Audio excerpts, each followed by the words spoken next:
తిరుమలలో టీటీడీ పాలక మండలి సమావేశం ముగిసింది. ఈ సందర్భంగా Tirumala TTD chairman BR Naidu మాట్లాడుతూ రథసప్తమికి పకడ్బందీగా ఏర్పాట్లు చేస్తున్నారని, 7 వాహనాలపై రథసప్తమి నాడు స్వామివారు భక్తులకు దర్శనమిస్తారని తెలిపారు.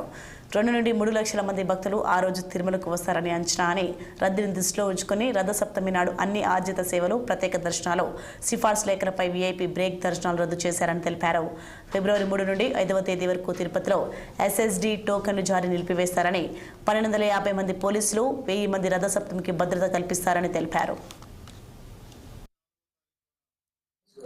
జరగబోయేటువంటి ఈ రథసప్తమి ఏదైతే ఉందో దాన్ని ఎలా కండక్ట్ చేయాలి, ఏంటి, గతంలో జరిగినటువంటి ఇన్సిడెంట్ ఏదైతే ఉందో దాన్ని దృష్టిలో పెట్టుకొని ఎలా ముందుకెళ్ళాలి అనేది ఆఫీసర్స్, బోర్డు వాళ్ళందరూ కూర్చొని చర్చించడం జరిగింది. కాబట్టి అందులో కొన్ని ముఖ్యాంశాలు మీ దృష్టికి తీసుకోదలుచుకున్నాను.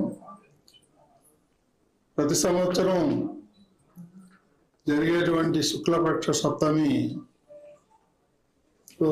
మార్పు జయంతి సందర్భంగా, సూర్య జయంతి సందర్భంగా తిరుమలలో రథసప్తమి ఘనంగా ఏర్పాట్లు చేస్తున్నాం.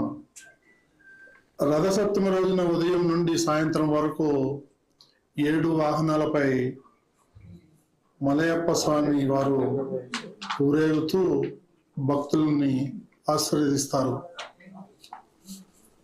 రథసప్తమి రోజు దాదాపు 2 నుంచి 3 లక్షల మంది వచ్చే